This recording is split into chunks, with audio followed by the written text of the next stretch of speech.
हमारे गुरु महाराज जी कहते थे, यदि कोई व्यक्ति जीवन भर सत्संग करे और सत्संग करते करते मर जाए और उनके मरने के बाद कोई व्यक्ति बोले कि उनको नरक हो गया, तो समझो वो ईर्ष्या से कहता, द्वेष से कहता है। सत्संग करने वाले कभी दुर्गति नहीं होती है। अब माता सहजबाई कहती हैं, साध संगत की वासना जाघट प्रगट होए, अब मानुष जन्म सत्संग मिले मुक्ति प्राप्त होए।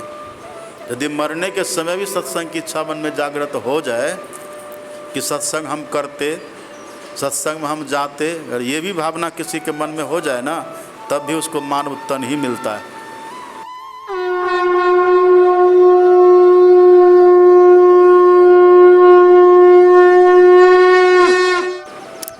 सत्संग करने के लिए हम क्यों बैठे हुए हैं? क्योंकि सत्संग सबके लिए होता है।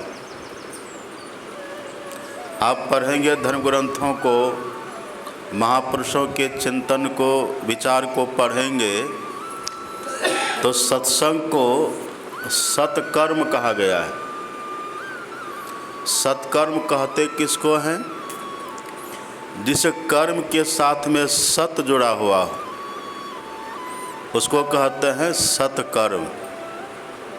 और सब कोई जानते हैं सत किसको कहते हैं? सत उसको कहते हैं जिसका कभी नाश नहीं होता है, अथवा जो आदि अंत एक जैसा रहे। जैसा पहले था वैसा बाद में भी रहेगा और वैसा वर्तमान में भी है। जो पहले भी था अभी भी है और बाद में भी रहेंगे, उसी का नाम है सत्य। तो जो सब दिन रहे उसी को कहते हैं सत्य। और दूसरी बात, सत्य का भाव है जो सबके लिए हो। सत्य का पहला भाव ये, जो सब दिन रहे वह सत्य है। और सत्य का दूसरा भाव, जो सबके लिए हो वो सत्य है। जो सबके लिए रहे वह सत्य, और जो सब दिन रहे वह सत्य। तो सत्संग ऐसा ही कर्म है। सत्संग सबके लिए है और सत्संग सब दिन के लिए होता है। आप भोजन करते हैं, भोजन करते करते पेट भर गया, फिर भोजन आपके लिए नहीं है। आप बहुत सुंदर कार में सफ़र करते हैं, पर सफ़र करते करते या तो आप थकेंगे, तभी कार आपके लिए नहीं रहेगी, या आप अपने लक्ष्य पर, डेस्टिनेशन पर जैसे पहुंच गए, फिर भी कार आपके लिए नहीं है, नहीं रहेगी। हम सुंदर मकान बनाते हैं, ये सुंदर मकान में हम रहते हैं, या तो मकान को छोड़ करके हम चले जाते हैं, या भूकंप आदि होता है तो मकान हमको छोड़कर चला जाता है। इधर का जो कुछ भी है, इधर सब कुछ सब दिन सबके लिए उपयुक्त नहीं होता है। इसका एक समय होता है, इसकी एक समय सीमा होती है, इसकी एक परिसमाप्ति का समय होता है, आरंभ का समय होता है। पर सत्य क्या होता है? सत्कर्म क्या होता है? महापुरुष कहते हैं जो सबके लिए है और सब दिन के लिए। और सबके लिए कहने का भाव क्या है? सबके लिए कहने का भाव है, पहला भाव तो यह है, 84 लाख में जितने प्रकार के जीव जंतु है, ये सत्संग रूपी सत्कर्म सबके लिए। पहली बात तो ये, 84 लाख प्रकार के जितने शरीरधारी जीव हैं, चाहे वो जलचर हो कि थलचर हो कि नवचर हो, ये सत्संग रूपी सत्कर्म सबके लिए। इसी बात को आप पढ़िएगा, गोस्वामी तुलसीदास जी ने कितना अच्छा लिखा है। गोस्वामी तुलसीदास जी लिखते हैं, असुर सुर, नाग, नर, यक्ष, गंधर्व, किन्नर, रजनीचर, सिद्ध, जे चापी अन्य। कितनी गिनती है देख लीजिए, सबका नाम नाम लेकर के। असुर है उसके लिए भी है, और सुर है, सुर मतलब देवता, उसके लिए भी है। यक्ष है उसके लिए भी है। गंधर्व है, खग मतलब पक्षी, उसके लिए भी है, पशु के लिए है। रजनीचर कहते हैं राक्षस को, निशिचर, उसके लिए भी है। अथवा जो सिद्ध हो गए, जिन्होंने सब कुछ करके सिद्धि लाभ कर लिए, जो सब कुछ प्राप्त कर लिया है, उसके लिए भी है। और अंतिम में तुलसीदास जी को जब संतोष नहीं हुआ तो कह देते अन्य। अन्य जो भी कोई हो सकता है, अन्य जो भी कोई है, उन सब के लिए ये सत्संग रूपी सत्कर्म है। और आपको आश्चर्य होगा, जिंदा के लिए तो है ही है, कीट पतंग जिंदा है उसको भी सत्संग से लाभ होता है, पेड़ पौधा को भी सत्संग से लाभ होता है। जो जिंदा है ना, कीट पतंग से लेकर के वहाँ ब्रह्मा पर्यंत, सत्संग से तो सबको लाभ होता ही है। आप पढ़ेंगे धर्म ग्रंथों को, पुराणों को पढ़ेंगे, जो मर कर के चले गए हैं, जो देह का त्याग कर दिए हैं, जो मृत आत्मा जिसको लोग कहते हैं, मृत जो हो गया है, ऐसे के लिए भी सत्संग है। मृत आत्मा का दो भाव है। मृत आत्मा का एक भाव तो मोटा सा अर्थ सब कोई जानते, जो मर गया है, जो देह का त्याग कर दिया, उसको भी लोग बोलचाल की भाषा में मृत आत्मा कह देते। अमृत आत्मा का दूसरा भाव है जिसकी आत्मा मृतवत हो गई है। मृतवत जैसे मुर्दा में कोई जान नहीं होती, मुर्दा में कोई सक्रियता एक्टिविटी नहीं होती है, जैसे मुर्दा निश्चेष्ट पड़ा रहता है, ऐसे ही जो व्यक्ति निश्चेष्ट हो गया है, जो व्यक्ति बिल्कुल निष्क्रिय हो चुका है, जो अकर्मण्य हो चुका है, जो कर्महीन हो चुका है, ऐसे को भी लोग मृत आत्मा कहते हैं। तो ऐसे मृत आत्मा के लिए भी सत्संग प्राण फूकने का काम कर देता है। जो जिंदगी में अभी है, जो जी रहा है, जो जीवन धारण क्या हुआ है, उसके लिए तो सत्संग है ही है।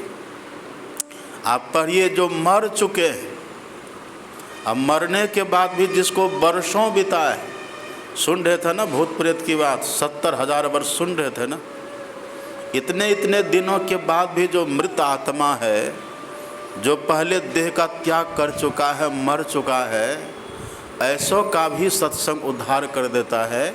ऐसों के लिए भी सत्संग होता है।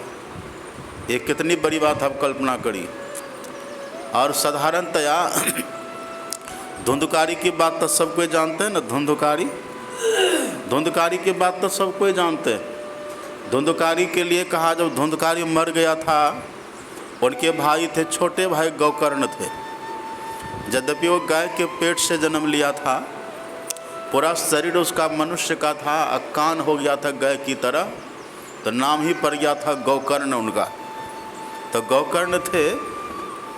गौकर्ण को जब पता चला है कि मेरे भाई की मृत्यु हो गई, धुंधकारी मर गया, तो धुंधकारी के उद्धार करने के लिए गौकर्ण जी महाराज गया में पिंडदान लोग करते हैं ना, वहाँ गए।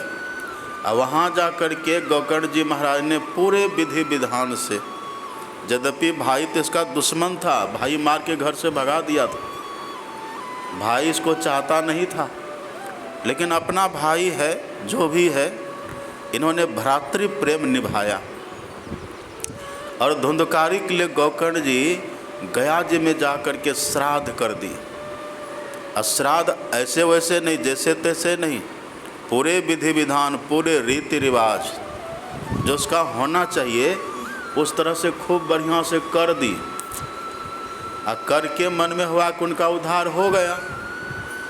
उनका जो कुछ उनकी दुर्गति हुई होगी, कुकर्मी तो थे ही, धुंधकारी के चलते पिताजी भी बन जा कर के उधर ही रह गए। धुंधली जो थी उनकी माताजी, वो कुआं में डूब करके आत्महत्या कर लिया। सबकी दुर्दशा, सबकी फजहती हो गई थी। घर की धन संपत्ति सबको अधर्म में पानी की तरह बहा दिया। ये सब पता था गोकर्ण को।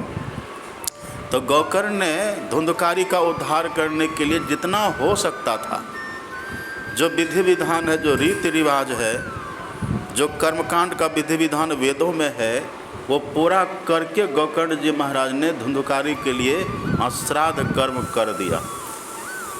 अब मन में प्रसन्न है कि मेरे भाई का कल्याण हो गया होगा।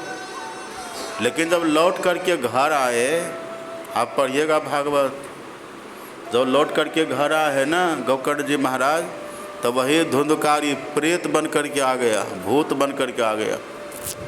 और आ करके तरह तरह का वेश बना करके, तरह तरह का डरावना, भयंकर, कुत्सित वेश बना करके गोकर्ण को डराने लग गया। गोकर्ण ने कहा कि देखो भाई, हम डरते नहीं हैं। डरता है वो जो दूसरों को डराता है, डराता है वो जो अशुभ कर्मी होता है, डरता है वो जो पापी होता है। हम डरते नहीं हैं तुमसे। हाथ में जल लिए और मंत्र पढ़े, मंत्र पढ़ करके उसके ऊपर छिड़क दिए। भूत प्रेत था वो, तरह तरह का वेश बना करके आता था। कभी कुत्ता के रूप में आकर के भूखे, कभी गीदड़ सियार के रूप में आकर के हुआ करे, कभी गधा के रूप में आकर के रेंगे, कभी घोड़ा के रूप में आकर के हिनावे। वो तरह तरह का वेश बना करके वो धुंधकारी गोकर्ण को डरा रहा था। गोकर्ण डरे नहीं, मंत्र पढ़ करके जल जो छिड़क दिया तो धुंधकारी प्रेत रूप में स्थिर हो गया। और तब गोकर्ण पूछते हैं, कौन हो तुम?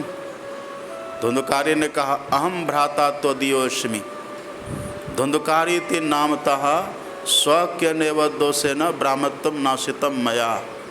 हे भाई, मैं तुम्हारा ही भाई हूँ, बड़ा भाई, लेकिन मैंने अपने से अपने ब्राह्मणत्व को नष्ट कर लिया। और नष्ट करके मैं घोर पाप के कारण मर कर के भयंकर प्रेत हो गया हूँ। मुझे बड़ा कष्ट होता है, कृपा करो।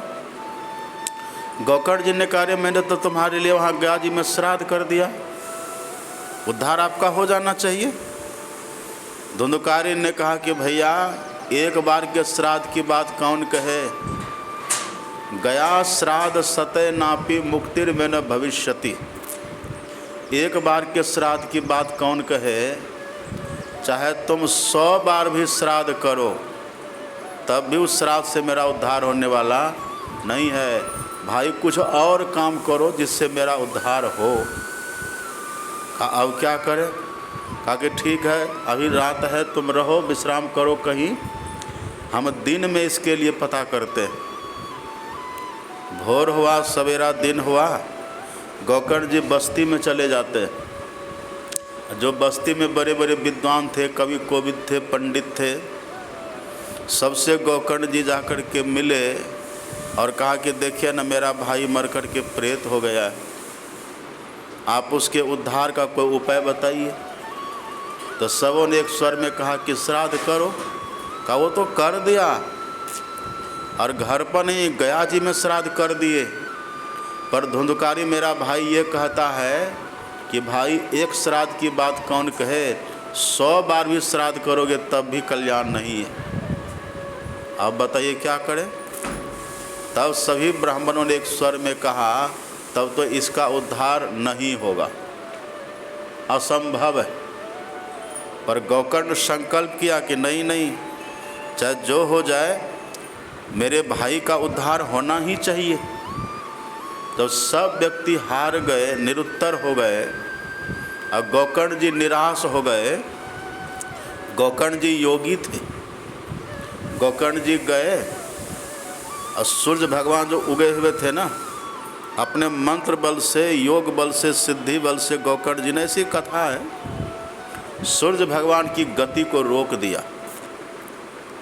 अथवा सूर्य भगवान को ज्ञान का देवता कहा गया है। तो सूर्य भगवान से गोकर्ण जी ने पूछा कि भगवान मेरे भाई का उद्धार कैसे होगा, आप बताइए। इस धरती पर तो सब असमर्थ हो गए बताने में, आप कृपा करके बतलाइए मेरे भाई का उद्धार कैसे होगा। तब सूर्य भगवान ने कहा था, गोकर्ण यदि वास्तव में तुम अपने भाई का कल्याण उद्धार चाहते हो ना, एक ही उपाय है। वह उपाय यह है कि अपने भाई के नाम पर सत्संग करो, कथा करो।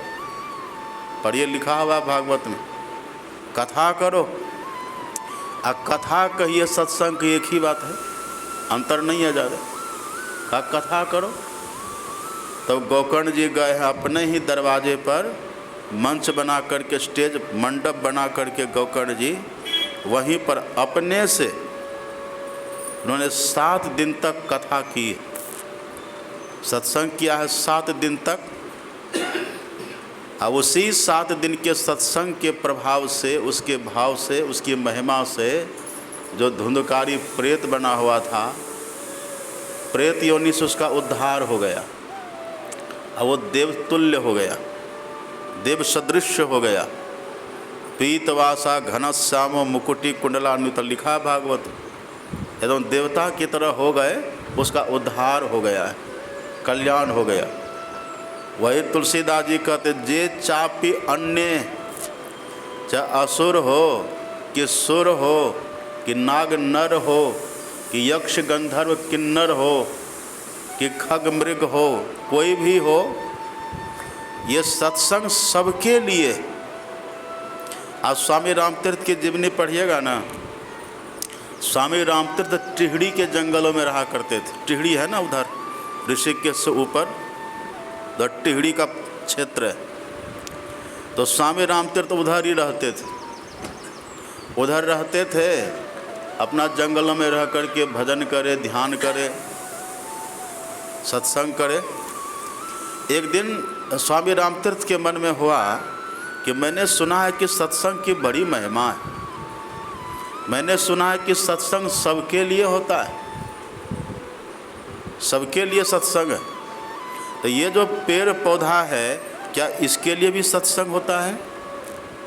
स्वामी रामतीर्थ ने देखा सामने में एक ठूंठ पेड़ पड़ा हुआ है, जड़ लगी हुई थी। जड़ मतलब अभी धरती से अलग हुआ नहीं था पेड़, धरती में ही गड़ा हुआ, लेकिन ठूंठ हो गया है, सूख गया है, सूख गया है। स्वामी रामतीर्थ गए, एक हाथ से पेड़ को पकड़ लिए, एक हाथ से पेड़ को पकड़ लिए और उन्मुनी अवस्था, मतलब अपने योग मुद्रा में आकर के स्वामी रामतीर्थ ने आधा 1 घंटा तक ऐसे प्रवचन देते रहे। मनुष्य वहाँ श्रोता कोई नहीं था, वही ठूंठ पेड़ को पकड़े और उसी ठूंठ पेड़ को पकड़े हुए स्वामी रामतीर्थ आधा 1 घंटा तक लगभग आध्यात्मिक ज्ञान बोलते रहे, मुँह से उनके निःसृत वाणी होती रही। फिर चले गए। 2-4 दिन के बाद उनके मन में होता है कि मैंने सुना था कि सत्संग की बड़ी महिमा है, क्या ये ठूंठ पेड़ को, पेड़ भी तो मरा हुआ नहीं था, वो मरा हुआ था, ठूंठ तो तभी होता है ना, सूख गया है। अब स्वामी रामतीर्थ के मन में होता है कि चल कर के देखना चाहिए आखिर पेड़ का हुआ क्या। वहाँ जो हमने खड़ा होकर के प्रवचन दिया है योग मुद्रा में आकर के, आखिर पेड़ का हुआ क्या। जब वहाँ जा कर के स्वामी रामतीर्थ ने देखा तो वही ठूंठ पेड़ जो सूख गया था, वसी पेड़ में जा कर के देखा तो पुनः वो पेड़ हरा भरा हो गया, पुनः उसमें पत्ते निकल आए, डालियाँ लग गई। ये चमत्कार देख कर के स्वामी रामतीर्थ ने कहा कि वास्तव में ये सत्संग सबके लिए। देखिए, जो मनुष्य भी मरा है, मर कर के प्रेत बन गया, उनके लिए भी सत्संग है। अब पेड़ जो सूख गया है उसके लिए भी सत्संग है। और आप पढ़ेंगे ना, जनक जी का इतिहास जब पढ़िएगा, जनक जी के वंश में, उनके कुल खानदान में, कुल परंपरा में 8वें पीढ़ी में एक राजा हुए थे जिनका नाम था अज। आज तो दशरथ के कुल में भी है ना, अज के तो पुत्र थे, पर जनक जी के भी खानदान में एक राजा हुए थे अज। 8 पीढ़ी उनकी बीत गई थी।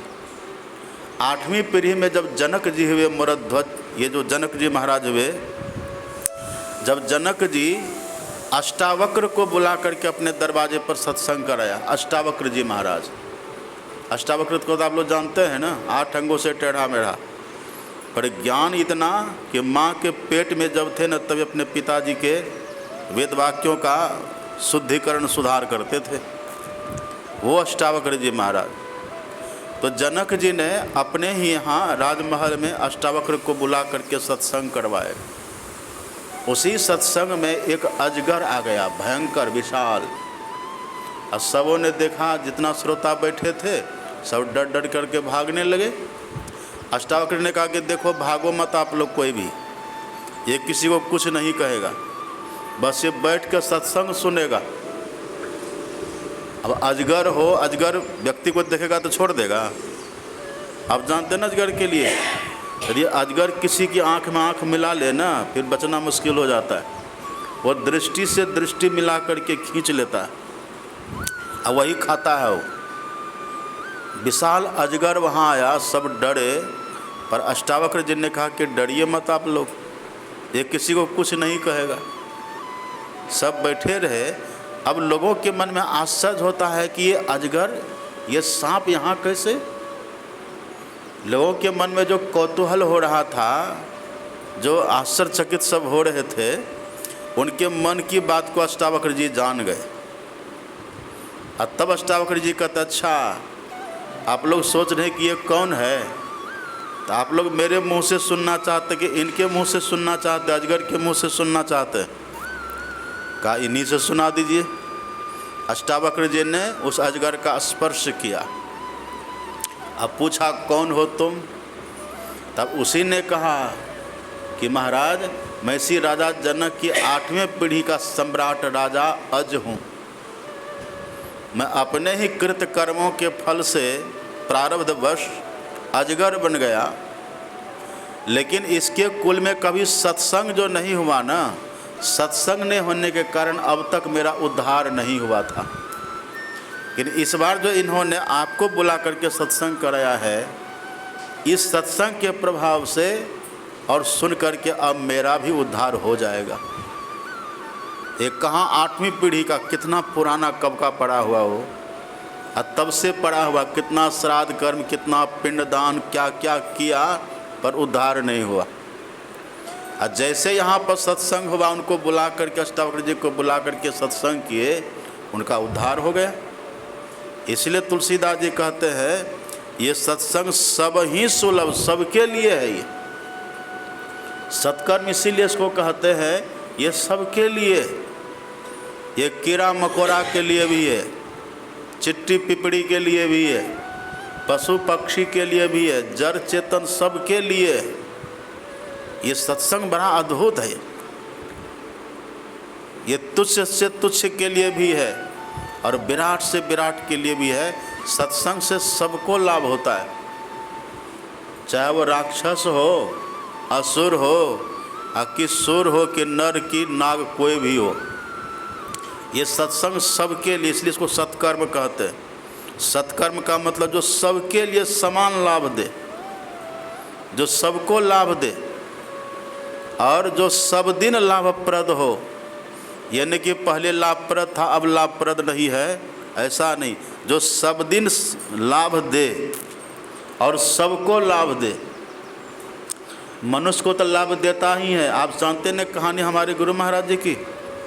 हमारे सदगुरु महाराज जी उधर झारखंड साइड में, उधर बांका जिला है, बांका जिला में पंजवाड़ा, पंजवाड़ा जानते हैं ना आप लोग? पंजवाड़ा उधर बांका जिला में पड़ता है। वही पंजवाड़ा में ऐसी कहानी कि हमारे सदगुरु महाराज उधर से गुजर रहे थे, तो कुछ युवक वहाँ आते हैं। युवकों ने देखा गुरु महाराज जी को, तो युवकों की नज़रों में गुरु महाराज जी धंस गए। धंस कैसे गए? अपने व्यक्ति व्यक्तित्व से, कृतित्व से। गुरु महाराज जी का तेज ऐसा था, सब की नज़रों में नहीं चढ़ते। ऐसे लोग कहते नहीं तो मेरी नज़र पर चढ़ गया, अब इसको छोड़ेंगे नहीं, लोग ऐसा कह देता है ना। तो नज़र पर लोग कब चढ़ता है? जब ऐसा कुछ कर देता है, बैर विरोध हो जाता है, वो कहते नज़र पर चढ़ गया। लेकिन ऐसे जिनका कृतित्व महान हो, जिनका व्यक्तित्व महान हो, जो महान तेजस्वी हों, वो सबकी नज़रों में धंस जाते हैं, सबकी नज़रों में चढ़ जाते हैं। आप पढ़ेंगे ना, भागवत की कथा को पढ़िएगा। जब बावन भगवान गए हैं राजा बलि के यज्ञ में, तो बलि को शुक्राचार्य ने पहले कह दिया था कि देखो बलि, तुम यज्ञ कर रहे हो, ये अश्वमेध यज्ञ तुम कर रहे हो, 99 यज्ञ तुम्हारा पूरा हो चुका है, ये 100वां यज्ञ तुम अश्वमेध यज्ञ कर रहे हो। यदि इसमें तुम सफल हो गए ना, तो फिर इंद्र का पद तुमको विधान से मिल जाएगा और सब दिन के लिए मिल जाएगा। इसीलिए ये जो तुम यज्ञ कर रहे हो ना, अभी यज्ञ पर जो तुम दीक्षा लेकर के बैठे हुए हो, इसे यज्ञ पर से उठना नहीं, यज्ञ पर्यंत बैठे रहो। लेकिन आप पढ़िए भागवत, जब बावन भगवान वहाँ पर प्रकट हुए आए हैं, अब बलि को शुक्राचार्य जी मना कर दिए हैं, वो यज्ञ में आहुति हवन कर रहा है, आहुति दे रहा है। लेकिन जैसे वहाँ पर बावन भगवान पधारे, बावन भगवान को जैसे देखा है बलि की नज़र में मानो बावन भगवान धंस गए, और ऐसा धंसे, ऐसा खिंचाए कि बलि शुक्राचार्य के मना करने के बाद भी उठ करके खड़े हो गए। खड़े होकर के बावन भगवान के पास जाकर के नमन करते, प्रणाम करते, प्रणाम किए। और तब कहते हैं, स्वागतम ते नमस्तुभ्यम ब्राह्मण किम करवामते, हे ब्राह्मण देवता आपको नमस्कार है, कहिए मैं आपके लिए क्या करूं। ये प्रसंग है ना। तो देखिए, बावन भगवान को जैसे बलि ने देखा, यद्यपि यज्ञ दीक्षा लिया हुआ है, और शुक्राचार्य ने उनको मना भी कर दिया है कि उठना नहीं यज्ञ पर से, पर बावन भगवान का तेज ऐसा था, उनके नज़र में धंस गए। अब बरबस उठ करके कुशल समाचार पूछने लग गए। हमारे सदगुरु महाराज जी को क्या मतलब था कि नीचे चले जा रहे हैं, पर अकस्मात अचानक वहाँ युवकों का झुंड आता है।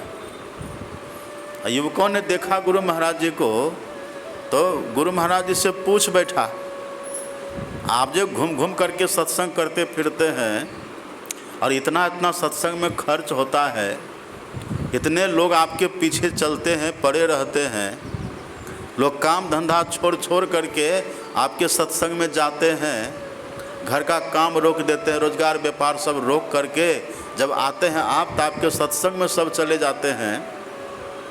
लोग फिर किसी को देखते तक नहीं हैं। आखिर बात क्या है? ये आपके सत्संग से मिलेगा क्या? क्या होगा सत्संग को करने से? तब हमारे गुरु महाराज जी ने कहा था कि तुम लोग ये बताओ, तुम लोग चाहते क्या हो, तुम लोगों की इच्छा क्या है, कामना क्या है, चाहना क्या है? तो युवक सब थे, पढ़े लिखे थे। युवकों ने कहा कि महाराज चाहना का कोई अंत है, चाहनाएं तो बहुत है, एक की पूर्ति नहीं तो फिर दूसरी चाहना खड़ी हो जाती है। एक दिल लाखों तमन्ना, उस पर और ज़्यादा हविश। कितना मन में हवस है, कितनी मन में तमन्नाएं हैं, कितनी चाहनाएं हैं, इनका कोई अंत है। चाहनाएं बहुत हैं। हमारे गुरु महाराज जी ने कहा कि ठीक है, चाहनाएं बहुत है ना, तो सभी चाहनाओं को सिमट करके कहो। सुन रहे हैं आप लोग? सीधा होकर बैठिए बढ़िया से। हे देख कैसे घूंघट तान के बैठे हुए बाबा को नहीं, ठीक सीधा होकर बैठिए। माइक एक कमज़ोर है आपका, तो हम क्या करेंगे? सीधा होके सब बैठी, उनको जगह तो पीछे वाले को। अरे तुम्हारा वीडियो हिला, अरे वीडियो तुम्हारा हिल गया, देखो ठीक करो ना उसको।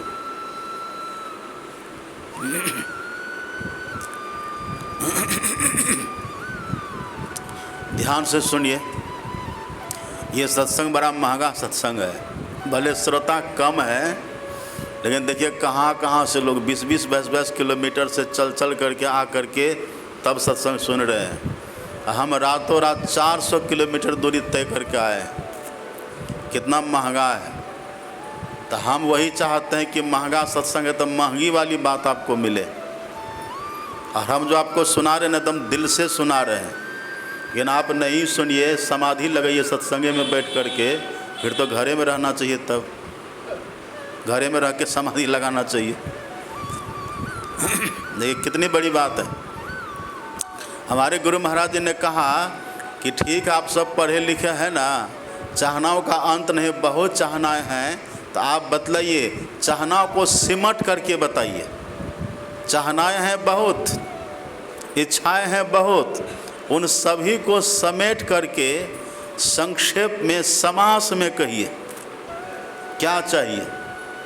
तो पढ़े लिखे तो बहुत थे, पर संत के सामने चलता है कि निगाह। संत जो बोलते हैं ना, संत का बोलना अनुभव का बोलना होता है। संत जो बोलते हैं वो अनुभूति की बात बोलते हैं। हमारे गुरु महाराज जी कहते मैं ही जो अनुभव ज्ञान हो तो अनुमान क्या करे। जहाँ अनुभव ज्ञान है तो अनुमान क्या करेगा। पढ़े लिखे बहुत थे, कहो क्या चाहिए, समास रूप में बोलिए, संक्षेप में समेट करके कि आपको चाहिए क्या। सब निरुत्तर हो गए। तब हमारे गुरु महाराज जी ने ही पूछा है, एक बात बताइए, आप सभी संपत्ति चाहते हैं जीवन में कि विपत्ति चाहते हैं? संपत्ति या विपत्ति क्या चाहते हैं? तो विपत्ति कोई चाहेगा? संपत्ति सब चाहेंगे, सीधी सी बात है। का संपत्ति हम चाहते हैं। अब फिर हमारे गुरु महाराज जी ने पूछा, आप संसार में रहते हैं, आप यशस्वी होकर के जीना चाहते हैं कि कलंकित होकर के जीना चाहते हैं? आप सुयश चाहते हैं कि अपयश चाहते हैं? तो अपयश कोई चाहेगा? कलंक का जीवन तो चोर को भी अच्छा नहीं लगता। जो चोरी करते फिरते हैं ना, वो भी चाहता है कि लोग मेरा नाम ले। चोरी भरे समय से कर लेगा वो, लेकिन जब लोगों के बीच जाता तो होता है कि मेरा सब नाम ले, भाव रहता है ना। कलंकित जीवन किसी को स्वीकार नहीं है। अपयश कोई नहीं चाहता। का हम तो सुयश चाहते हैं। फिर हमारे गुरु महाराज जी ने कहा, आप शीलता चाहते हैं कि विनम्रता शीलता चाहते कि आप उदंडता चाहते हैं? उदंडता, उदंड व्यक्ति को कोई पसंद करता है? जो उदंड हो, बोलने में उदंड, व्यवहार में उदंड, जो हर काम में उदंडता का व्यवहार करे, उदंड व्यक्ति को कोई पसंद करता है? नहीं करता। पर सिलवान को सब चाहता है। जिनकी बोली मधुर है, जिनका व्यवहार मधुर है, जिनकी करनी धरनी बड़ा मर्यादित होता है ना, ऐसे व्यक्ति को लोग बड़ा पसंद करते हैं। तो सबों ने कहा हमें तो शीलता चाहिए। फिर गुरु महाराज जी पूछते हैं, एक बात आप बताइए, आप सुबुद्धि चाहते हैं, सुमति चाहते हैं कि कुबुद्धि कुमति चाहते हैं? आप कुबुद्धि चाहते हैं कि सुबुद्धि चाहते हैं? कुबुद्धि कोई चाहेगा? आप सुबुद्धि चाहते हैं? फिर गुरु महाराज जी ने पूछा, आप सुगति चाहते कि दुर्गति चाहते हैं? का सुगति चाहते हैं। तब गुरु महाराज जी बोले, आप सब तो पढ़े लिखे हैं ना, ये 5 बातें हुई, सुयश, संपत्ति, सुबुद्धि, शीलता और सद्गति। ये 5 यदि किसी को मिल जाए और क्या बचा शेष सो कहिए। 5 की बात कुछ बचता है?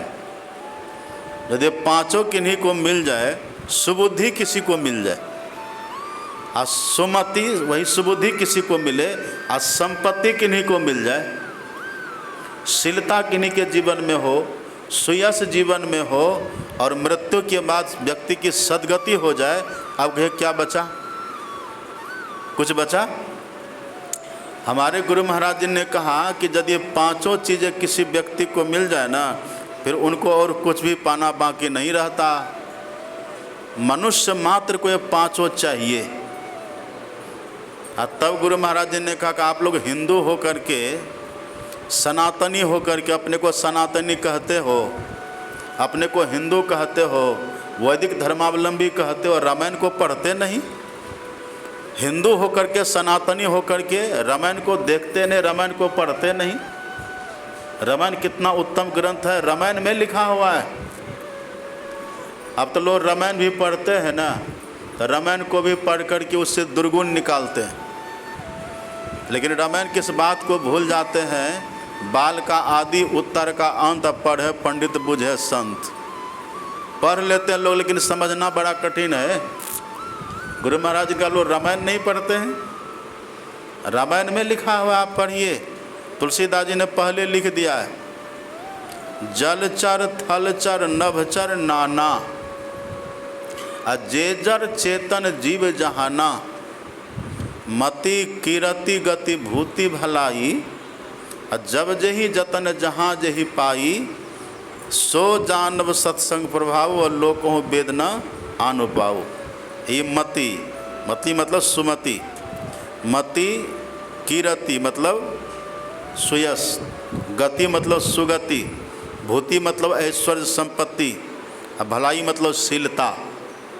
ये पांचों चीज़ें जब भी व्यक्ति को एक साथ मिलती है ना, तो लोकहु वेद न आन उपाय।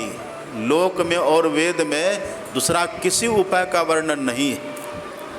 ये जब भी मिलेगा, जब जही जतन जहाँ जही पाई, और सो जानव सत्संग प्रभाव। एकमात्र सत्संग के द्वारा ये मिलता है और दूसरा कोई उपाय नहीं है। तो ये मनुष्य के लिए भी है। जो मनुष्य जो इच्छा रखते हों, यदि वो सत्संग ठीक से करे, उनको सब कुछ मिलता है। सत्संग को सुने, तुलसीदास जी कहते हैं ना, सुनी असमुझही जन मुदित मन, मज्जही अति अनुराग। परिणाम क्या होगा? लहहि चारि फल अछत तनो, साधु समाज प्रयाग। यदि कोई सत्संग वचन को सुने, समझे और निधिध्यासन करे, हृदयंगम करे, तो तुलसीदास जी कहते हैं, जीते जी मरने के पहले तन रहते चारों फल मिलता है। अर्थ, धर्म, काम और मोक्ष, ये चारों फल मिलता है। और जीते जी मिलने का भाव क्या है? जीते जी मिलने का भाव है वो फल दिखाई भी पड़ता है, वो फल देखने में आएगा। ऐसा नहीं कि लोग कहे कि सत्संग करो अब मरोगे तो इसका फल मिलेगा, ये भाव नहीं है इसका। यदि कोई 3 से युक्त होकर के सत्संग करे ना, तब मरने के पहले इसका फल मिलता है और फल देखने में आता है। जैसा अभी आप आम का पेड़ लगाइए, आपने अगर ठीक से आम का पेड़ लगाया है तो आप आम का फल खाते हैं कि नहीं? आप फल पाते हैं कि नहीं? आप केला का पेड़ लगाइए, अगर ठीक से आप पेड़ लगाए हैं, आपको केला का फल मिलेगा। आप मकान बना रहे हैं, यदि आपने ठीक ठीक विधि विधान से मकान बनाना शुरू किया तो आप मकान बना करके देख भी लेते हैं। इसी तरह से तुलसीदास जी कहते हैं और सभी संत महापुरुष कहते हैं, जो ठीक ठीक सत्संग को करे, सत्संग वचन को सुने और सुन करके समझे और समझ करके करे, उनको फल देखने में आएगा, फल देखने में आता है। एक बात और है, सत्संग सुनने से भी फल होता है और सत्संग वचन को सुन करके जो समझते हैं ना व्यक्ति, जो मनन चिंतन करते रहते हैं, उसका भी फल होता है। लेकिन तब तक ये फल देखने में नहीं आएगा। सत्संग को हम सुनते रहे, सुने और सुन करके हम समझ भी लिए, इसका भी फल हुआ, लेकिन फल ये देखने में व्यक्ति को नहीं आता है। तो फल देखने में कब आता है?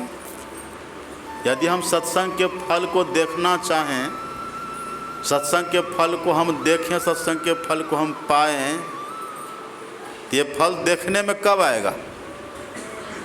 तुलसीदास जी लिख देते हैं, वर्णन कर देते हैं। तुलसीदास जी कहते हैं, मज्जन फल देखिए तत्काला। जब मज्जन करेंगे ना तो तत्काल फल देखने में आ जाता है। करना हमें तीनों काम, सत्संग को सुनना भी है, सत्संग को समझना भी है और करना भी है।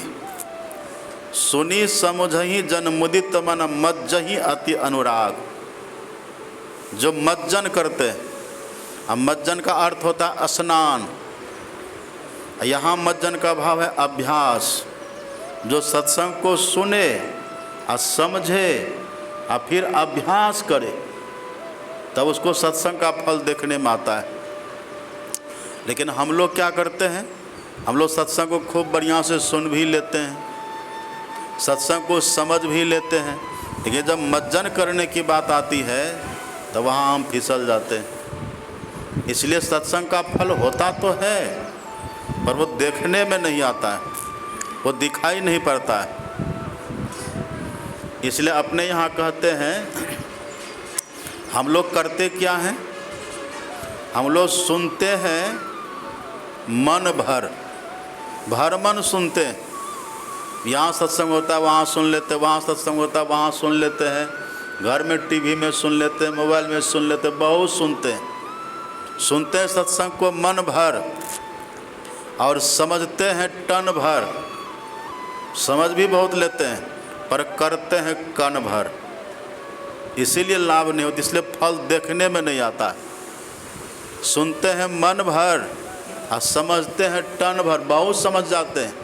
जितना सुनते उससे बेसी समझते हैं, इतना समझते कि दूसरों को सुना भी देते, समझा भी देते। लेकिन जब करने की बात आती है तो करते हैं कन भर, इसीलिए फल देखने में नहीं आता है। तो संत महापुरुष कहते हैं कि ऐसा करिए, आप सुनिए कन भर, थोड़ी सी बातों को सुनिए और सुनी हुई बातों को समझिए मन भर। खूब बढ़िया से मनन करके मन भर समझ लीजिए और करिए टन भर। जब करेंगे ना, तुलसीदास जी कहते तब फल देखने में आ जाएगा, तब फल देखने में आता है।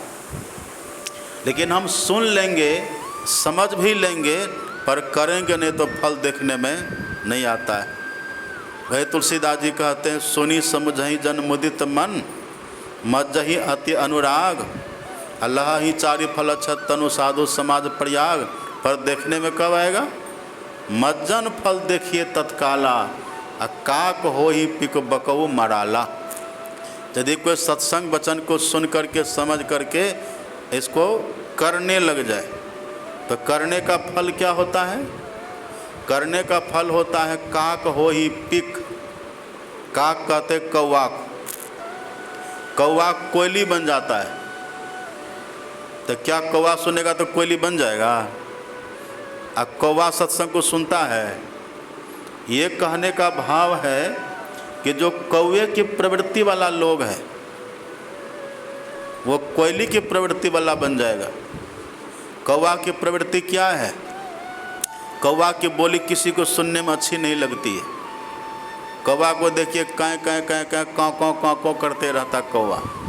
और यदि किसी के मुंडेर पर, किसी के महल अटारी पर जाके कौवा बैठे ना, तो ढेला मार करके कौवा को भगा देता है। लेकिन जब कोयली बोलता है तब कान पसार करके पथार करके सुनता है। उसकी बोली इतनी मधुर, इतनी मिष्ट, इतनी सुरीली होती है ना कोयली की बोली, सब लोग सुनते हैं। ऐसे तुलसीदास जी कहते हैं मज्जन करने का फल क्या होगा?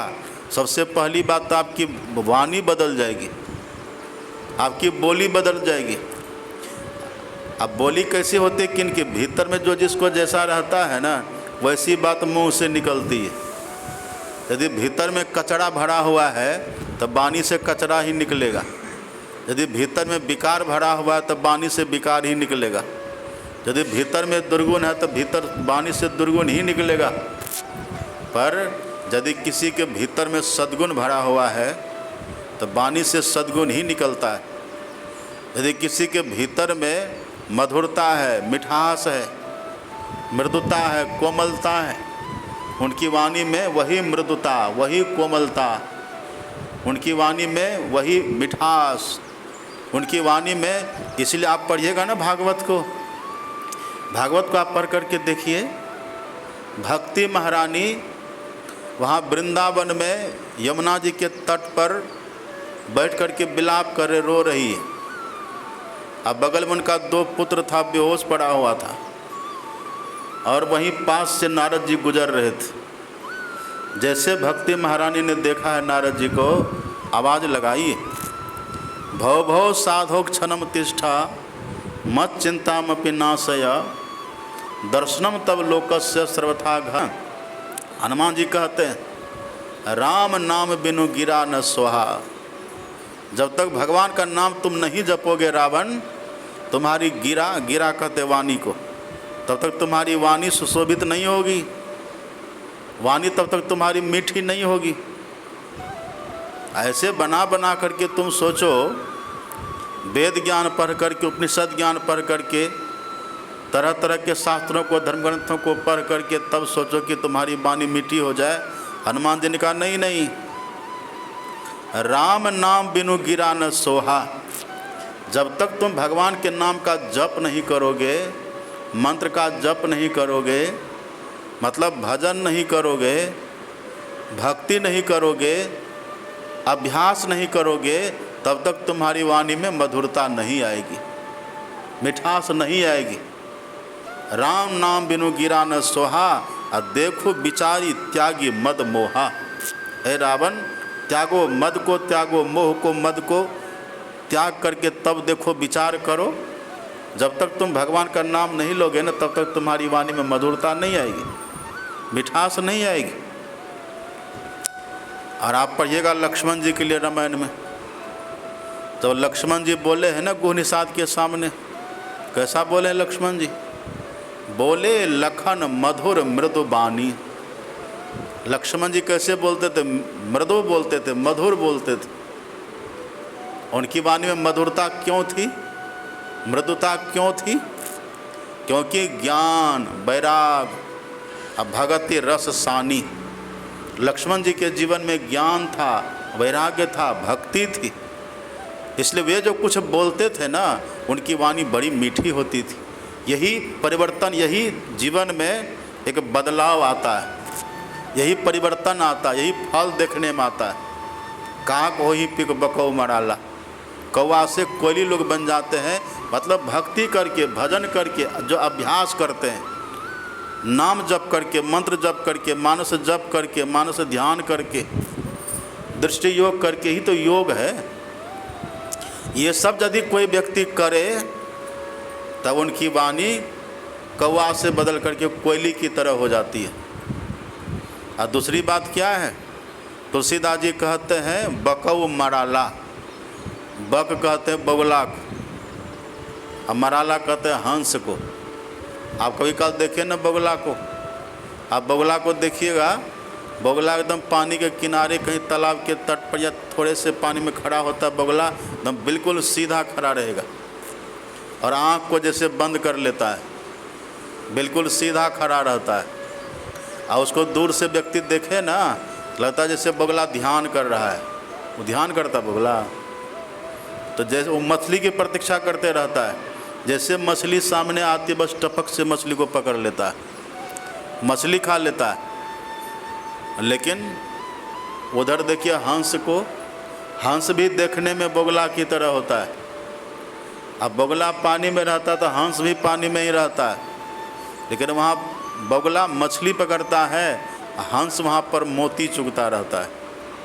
ऐसे ही जो व्यक्ति सत्संग करते रहते हैं और सत्संग के वचन को सुनते रहते हैं, तो सत्संगी भी संसार में रहते हैं और संसारी भी संसार में ही रहते हैं। पर दोनों के रहने में फ़र्क क्या है? संसारी रहते हैं बगुला की तरह, वो भी रहते हैं, असत्संगी भी रहते, पर सत्संगी कैसे रहते हैं? हंस की तरह रहते हैं। हंस का गुण क्या है? वही, वो मछली नहीं पकड़ेगा, वो मोती चुगता है। मतलब दुर्गुण को छोड़ करके वो सद्गुण पकड़ता है। तो सत्संगी संसार में रहेंगे, लेकिन वो दुर्गुण से बचा करके अपने को रखते हैं। और तुलसीदास जी लिखते हैं, विधिवश सुजन कुसंगति पड़ही, फनी मनि सब निज गुण अनुसरही। कभी काल ऐसा होता है कि संजोग बसात, संजोग से अथवा किसी कारण से, किसी न किसी तरह से कभी काल सज्जन व्यक्ति भी दुर्जनों के संग में कुसंग में चले जाते हैं। पर कुसंग में जाने के बाद भी, जैसे हंस कभी मछली नहीं खाता, वो जब भी खाएगा तो मोती को चुगेगा, ऐसे ही सज्जन पुरुष भी जो असल में सत्संगी है, जो अभ्यासी पुरुष होते हैं, वो दुर्जनों के संग में जा कर के भी दुर्गुण को धारण नहीं करते। वही कहते, विधिवश सुजन कुसंगति पड़ई। कुसंग में पड़ जाने के बाद भी वो कुसंग के दोष को, दुर्गुण को, अवगुण को धारण नहीं करते, वो सद्गुण ही धारण करते हैं। और आप हंस को देखिएगा, आप हंस के सामने में पानी और दूध मिला करके रख दीजिए, हंस क्या करता है? कितना भी पानी दूध मिला हुआ क्यों न हो, हंस क्या करेगा? उसमें से दूध को पी लेता है, अब पानी को छोड़ देता है। ऐसे ही जो सत्संगी साधक होते हैं, जो वास्तव में श्रोता होते हैं, वो क्या करते हैं? जड़ से चेतन को अलग कर लेते हैं, अभ्यास करके, ध्यान करके। आप और हम जो जीवात्मा है चेतन, और शरीर है हमारा जड़। हम है चेतन और शरीर है जड़। घटना क्या घट गई? हम सब जो जीवात्मा है, चेतन है, ये जड़ शरीर के बंधन में आ गए, बंधन में पड़ गए। तो जो हंस प्रवृत्ति के लोग होते हैं, वो सत्संग सुन करके, समझ करके और दीक्षा ले करके, अब बैठ करके अभ्यास करके जड़ से चेतन को अलग कर लेते हैं। एक ही दिन में नहीं होता, पर अभ्यास करते करते साधक देखते हैं, पहले जप करने लग जाते हैं। जप करते करते सभी नाम से वो छूट जाते हैं। स्थूल नाम से अगर छूटना हो ना, उसके लिए मंत्र का जप होता है, और स्थूल रूप से छूटने के लिए इष्ट के रूप का ध्यान होता है, उसे छूट जाते हैं साधक। और जब दृष्टि योग की साधना करेंगे तो 10 इंद्रियों से हम छूट जाते हैं। 5 कर्म की इंद्रियाँ, 5 ज्ञान की इंद्रियाँ, जो दृष्टि योग की साधना करते, जो बिंदु ध्यान करते हैं, बिंदु ध्यान करने वाला साधक 10 इंद्रियों से छूट जाता है। और जो नाद साधना कर ले, तब नाद ध्यान करने वाला साधक भीतर के 4 इंद्रियों से भी छूट जाता है, मन बुद्धि चित्त अहंकार से भी छूट जाता है। बस अकेले हो गया वो। मन भी जड़ है, बुद्धि भी जड़, अहंकार जड़, सब जड़ छूट जाता है। और चेतन ये जीव अकेले रह करके अपनी पहचान कर लेता है। ये हंस की प्रवृत्ति होती है। तो तुलसीदास जी कहते, जो हंस की प्रवृत्ति वाले लोग होते हैं, उनको फल देखने में आता है। जो अभ्यास करेंगे उसको फल देखने में आता है। ये सत्संग सबके लिए। ये तो मनुष्य की बात, आप पढ़िए ना भागवत को। जब सुखदेव जी कथा सुनाने के लिए गए हैं ना परीक्षित को, वहाँ शुक्रताल में बट वृक्ष के नीचे, तो वहाँ पर इंद्र अमृत का कलश लेकर के आया हुआ है। और सुखदेव जी से कहा कि जो कथा परीक्षित को सुनाने जा रहे हैं, वो कथा इनको नहीं सुना करके हमको सुना दीजिए। देखिए, देवता भी चाहता है। तो सुखदेव जी ने कहा था कि इंद्र, यदि तुमको सत्संग ही सुनना था, कथा ही सुनना था, आकर के बैठ के सुन लेता। ये क्या बात है कि इसको सुनने मत दीजिए, हमको सुना दीजिए। ये तुम्हारे दुष्प्रवृत्ति, ये तुम्हारा दुष्चरित्र है। ऊंच निवास नीच करतूती, देख ही न सके पराई विभूति। ऊंचे स्थान में रहते लेकिन दूसरों को उन्नति नहीं देखना चाहते। सुखदेव जी ने बहुत कस के डांटा, अब भगा दिए उसको। तो देवता भी चाहते हैं। और आप भागवत में पढ़िएगा ना, सुखदेव जी का जब प्रसंग आप पढ़ेंगे सुखदेव जी ने खुद अपने लिए लिखा है। परीक्षित से सुखदेव जी ने कहा कि राजन, परिनिष्ठितोपि निर्गुण्य, मेरी पहुँच तो निर्गुण तक है। मैं निर्गुण ब्रह्म का दर्शन करता, मैं निर्गुण का दर्शन करता हूँ, लेकिन ये सत्संग में जो उत्तम श्लोक भगवान का चरित्र होता है उसमें इतना आकर्षण है कि मुझे बरबस खींच लेता है। तब मनुष्य के लिए भी है। और सुखदेव जो सिद्ध पुरुष हैं, जो सुखदेव अब इनको कुछ करना बाकी नहीं रहा, वो सुखदेव जी कहते कि मुझे भी कथा में बड़ा मन लगता है। उत्तम श्लोक लीलया ग्रहित चेता राजर्षि, हे राजर्षि परीक्षित, ये भगवान की कथा, भगवान का सत्संग मेरे चित्त को खींच लेता है। रामायण में पढ़िए, जीवन मुक्त ब्रह्म पर चरित सुनहि तजि ध्यान, अजय हरि कथा न करहि रति तिनके ही पाषाण। जो जीवन मुक्त महापुरुष हैं, मतलब जो ईश्वर को पा करके इसी देह में रह करके मुक्त हो चुके हैं, अब जिनको कुछ भी करना बाकी नहीं है, ऐसे महापुरुष भी समाधि के सुख को छोड़ करके सत्संग सुनते हैं। कितनी महिमा है। अब अपने गुरु महाराज जी की जीवनी पढ़िए। सदगुरु महाराज जी रोज़ कुप्पा घाट में जब रहते थे, जैसे 3 बजता था स्तुति विनती करवा करके ग्रंथ पाठ करवाते थे। कभी योग वशिष्ठ का पाठ होता था, कभी वाल्मीकि रामायण का पाठ करके राम का चरित्र सुनते थे, कभी पर श्री रामचरित्र मानस का पाठ करवाते थे, कभी सुख सागर का पाठ करवाते थे। मतलब तरह तरह का ग्रंथ पाठ होते रहता था और गुरु महाराज जी सुनते रहते थे। अब पदावली में हमारे गुरु महाराज जी लिख भी दिए, पढ़ते हैं हम लोग पदावली में, पलहु नहीं अनत चैन और सत्संग में दिवस रैन। जो सदगुरु महाराज जी ये कहते हैं, अलख अगम अनाम सो सत पद सुरत रली अपायो पद निर्वाण। जो हमारे सदगुरु महाराज जी ये कहते हैं, जो अलख अगम परमात्मा का परम पद है उसको मैंने पा लिया। अब वो देखिए क्या कहते हैं, पलहु नहीं अनत चैन और सत्संग में दिवस रैन। हमारे गुरु महाराज जी कहते थे सत्संग मेरी श्वास है। अब श्वास के बिना कोई रह पाएगा? भोजन के बिना तो 2-4 दिन रह लीजिएगा। और अभी अपने देश में एक ऐसे महापुरुष है, उनको आप देखते होंगे टीवी में, अवधूत कोई हैं एक, वो 3 साल से भोजन नहीं किए और दौड़ते हैं। वो मात्र नर्मदा का जल पीते हैं, दौड़ते रहते हैं। तो अन्न के बिना भी व्यक्ति रह सकता है, जल के बिना भी रह सकते हैं आप, पर श्वास के बिना रहिएगा, श्वास के बिना नहीं रह सकते। हमारे गुरु महाराज जी कहते थे सत्संग मेरी श्वास है। और जब अति वृद्ध गुरु महाराज जी हो गए, तब शिष्य सब कहते थे, साथ वाले कहते थे कि सरकार अब तो अति वृद्ध हो गए, अब जहाँ तहाँ जाकर के बाहर में सत्संग करना, अव्यवस्था को व्यवस्था में रहना उचित नहीं है, और यही कुप्पा घाट में रह करके सत्संग किया जाए। तो हमारे गुरु महाराज जी ने कहा था, एक बात बताओ, बैठे बैठे सर जाना अच्छा है कि सत्संग करते करते मर जाना अच्छा है? देखिए, एक तरफ तो है कि निर्वाण प्राप्त महापुरुष हैं, और दूसरी तरफ पलहु नहीं अनत चैन। इसलिए ये सत्संग सत्कर्म है।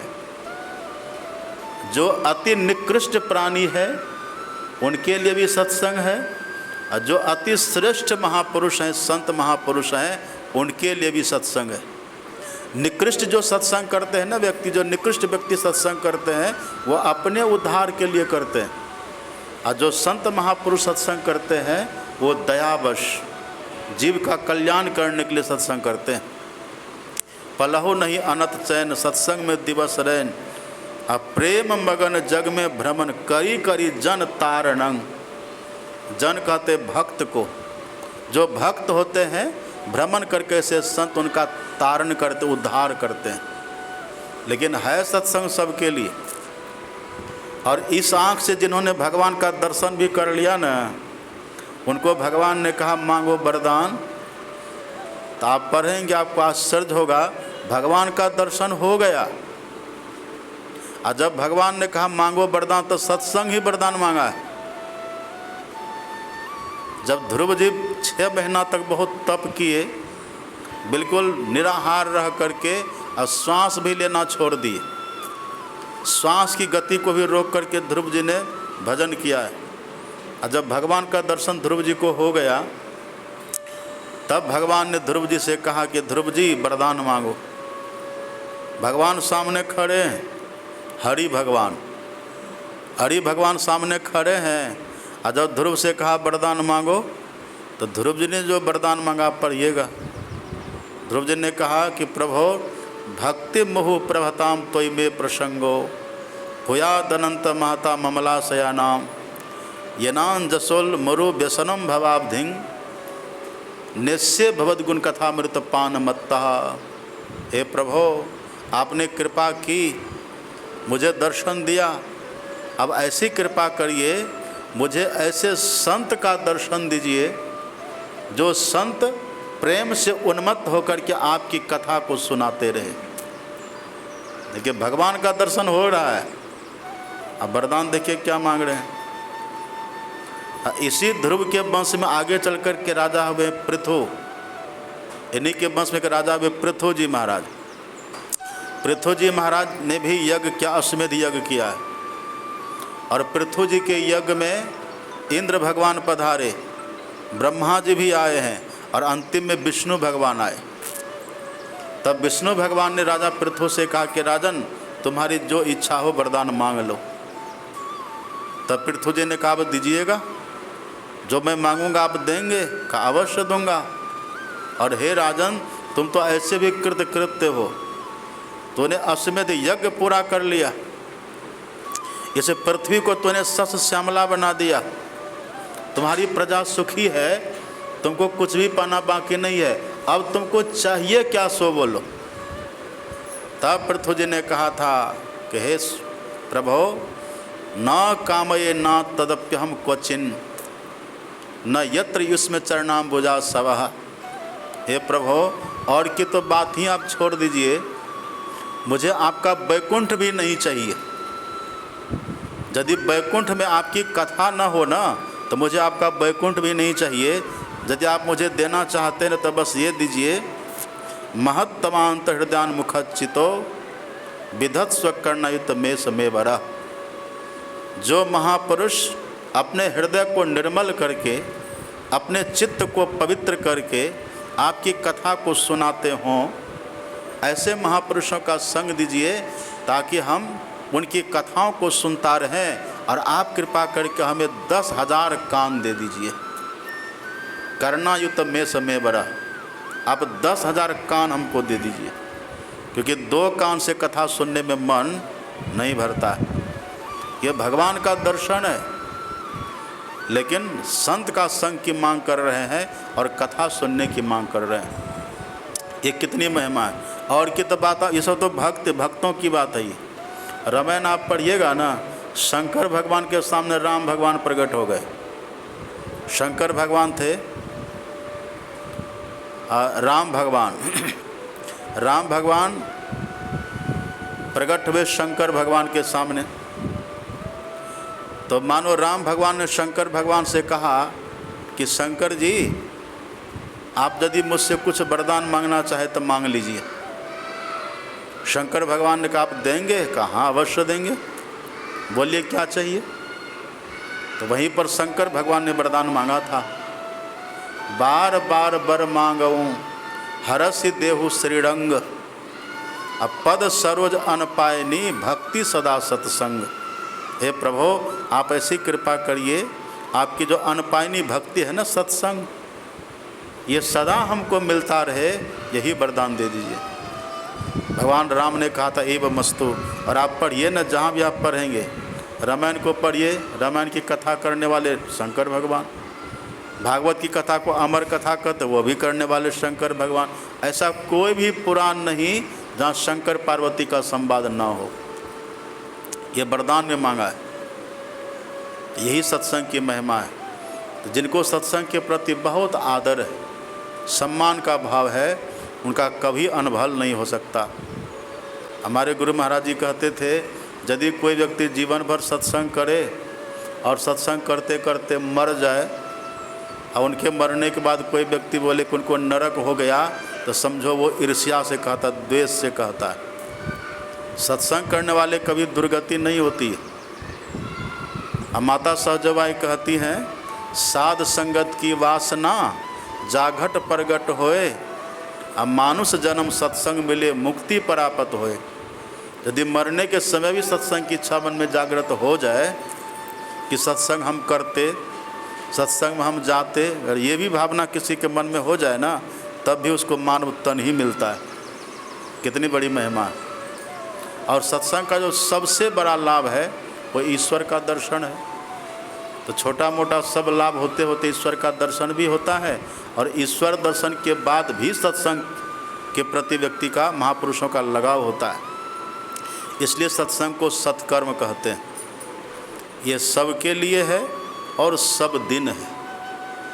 सबके लिए मतलब कीट पतंग से लेकर के ब्रह्म पर्यंत, ब्रह्मा पर्यंत सबके लिए।